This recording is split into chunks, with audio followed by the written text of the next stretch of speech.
So in this video, I'll be showing you how to set up your Survey Master. So the first thing we will do is we will launch Survey Master. As you can see, we have Survey Master here. You can launch it by clicking on the app button. Depending on the controller you're using, you can click on the app button and you can just launch it from the screen. So I will launch from the screen.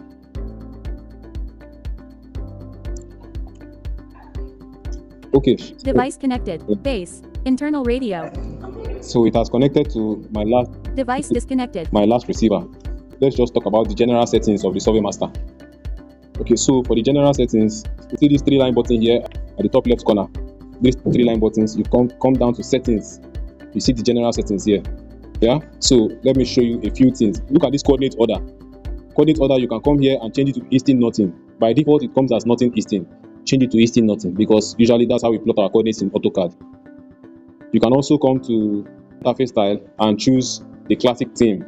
Classic theme, that's the one we use for most of our tutorials, most of our videos on YouTube channel. We use the classic theme, so you can use that and just click save. Okay, so after that, let's talk about survey settings. Let's just finish anything pertaining to settings now on the Survey Master. Let's go to survey settings. If you come to survey settings, you come to topo survey. When you come to topo survey, you can see this button here that looks like a screw. Just look for it. Depending on the Survey Master version you are using, it may look different. The structure, the layout here may look different, but this screw button, just look for the settings button, click on it. Now you can see survey settings, right? Come here and change your HRMS to 0.1 and 0.1. The reason for that is that sometimes when you are far away from the course, your RMS will be high and it will not allow you to survey. You will be getting a message, accuracy can't meet, but once you have put this HRMS and VRMS at 0.1, you will not see that error. Another thing too you can do is to switch off fixed, but this one depends on your situation. I can put it on back. When I switch off fixed, what that means, if I switch it off, it means that I'll be able to pick points whether I have a fixed solution or not. Sometimes you're on site, you don't have a fixed solution, but you want to pick a point, but the equipment will not allow you if this one is on. So you can come here and switch it off. Another thing too you can do is to reduce the occupation time to maybe 3 seconds. The default is 5 seconds. That means when you pick a point, it will take 5 seconds to record that point. So you can change down to 1 second. Maybe you're working in an area that is hostile, you can't waste time. You can change it to 1 second or maybe 3 seconds, whatever suits your purpose. Another thing too you should look at too is to come to information, and then you decide what you want to be seeing on your topo survey screen. You want to see your north coordinates, you want to see your to base, that's the distance to base. You want to see your eastern coordinates. This change in D to D is the distance from your last point to where you are now, and the Z is your Z coordinate. So you can see how it is arranged here. If we come here, because we are not connected to any receiver, we cannot see the values here, so that's why. But you can decide to rearrange it by, if you do this and send it back, send back with this button here, send back, and then you can begin to rearrange the way you want. Easting, nothing, Z. What again do you want to see? This BLH is lat long and your each other height. If you want to see that too, you can put that into. I want to see my distance to base. How far am I from the core station? How far am I from my base receiver? If you want to see your change in distance too from one point to another, you can add this too. But you can see I've arranged it the way I want to see it too. I'll just click OK. So once you have done these two settings, you are basically ready for your survey work. Good. So now let's go into how to connect to the receiver and actually get some work done. So let's go back to the main page. First thing, after launching the app, you have the project page. First thing you need to do is you need to understand something. Almost all receivers, RTK receivers, follow the same pattern when you are trying to use them for survey work. We have something we call the 4C's. 4C's, which is the step-by-step process for connecting to any receiver and using the receiver for survey work. Most of the modern receivers follow this pattern, this step-by-step process. The first step is connect receiver. Definitely you have to connect your data logger on which this app is running, this Survey Master app. You have to connect your data logger to your receiver. So that's the first thing we will do. We come to device and come to connection, and then this is our device here. I'll connect to my device. This is my device here. Device connected. Base. Internal radio. Base. Internal radio. Now if you look at this Survey Master app, look at the structure. You will notice that it has been well organized. See, everything pertaining to project is under project. See, project, and Datum is also coordinate system of the project. Element is like the database of all the points, all your survey points in the project. Site calibration for the project. Importing points you imported into the project. Points you exported to export your points from everything from pertaining to the project are under project. You can see almost everything pertaining to project are under project. I come to device. Things pertaining to device are under device. Connection to the device, rover device, base device, device info. If I want to get more information about my device, for example, I want to get firmware details, you can see this is device info. I can see device info here. This is my firmware here.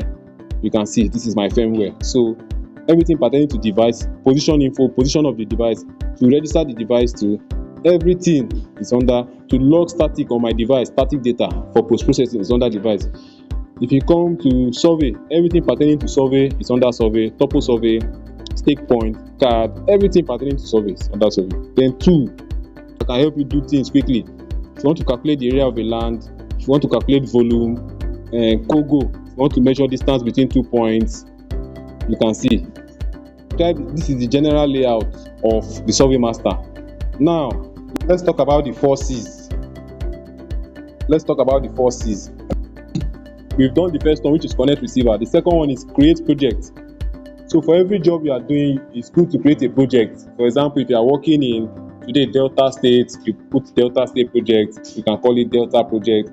You are working in Aja, Mr. David Aja.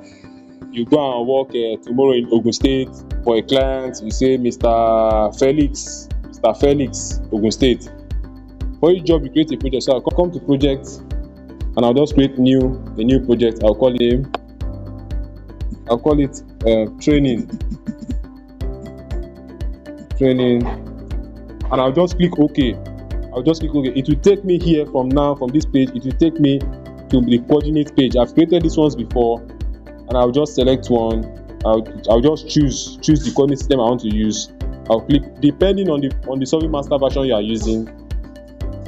This page may look different, but it's the same idea. Some you just have to select it, tap it and select it. Here you can see it has a radio button, all these circles here that you can select. I'll click OK. I've chosen my datum, my coordinate. I'll click OK. I'll click OK again. See project use current project. You can see training. You can see the name at the top. You can see the name at the top. Training. So I've created project. The next thing I've created project and I've chosen datum. I've created project and I've chosen datum. The last thing is for me to just choose my work mode. So I'll come to device. I'll decide whether my work mode is whether I'm connecting to call station or I'm doing internal radio. So those are the 4 steps. I'll come and I can choose any one I want. If I'm using internal radio, you can see radio mode. I can just come here and click start You see? Rover. I can come to, if I'm setting up my base, I can come to base, internal radio, and click start. That's basically how to carry out the 4 steps. Now we are going to go into more details. Let's talk about the datum. When you are creating datum, because these ones have already been created before, let's create a datum so that you can see how to do it. So I can come here. My survey master may look different, it doesn't matter, it's the same concept. You will see customize and you see add from predefined. I'll come to customize. Let's say we want to create WGS64 coordinate system. I'm in zone 31, WGS64 UTM 31. Now, source ellipsoid is always WGS64. Target ellipsoid, I will choose WGS as well, because I'm not transforming from one coordinate system to another. I'm using WGS64. So some projects, the client will ask you to use WGS64, and sometimes your reason is that you want to superimpose your survey directly on Google. So if you want to do that, you make sure that you are working in WGS64. If you don't do that, if you choose Mina like 1880, you will now later have to go and be doing transformation to WGS64 so that it can fall perfectly on Google. So, but the way it is now, if I pick points, my points will fall on Google properly. Now, this zone, if you are connected to your receiver, you can click get. You can see 31 came out. If you are not connected, you can put it by yourself. And just click OK. Forget about the project height. You don't need that one. So I've done that one. 7 parameters. I don't need any 7 parameter because I'm not transforming. And then joint model, I'll come and put on joint model so that I can get a good mean sea level heights. I can get good photometric heights. So I'll click OK. See, this is the one I created, and I'll just click OK. I'll click OK again, data processing, and I'm fine. If I come to Datum, you can see I'm using my WH84 that I created. Now let's go and add from predefined. If you want to do predefined, you come, just check. You will see there, depending on the Survey Master version you're using. I'll come and change country to Nigeria. And I'll select I'm in zone 31.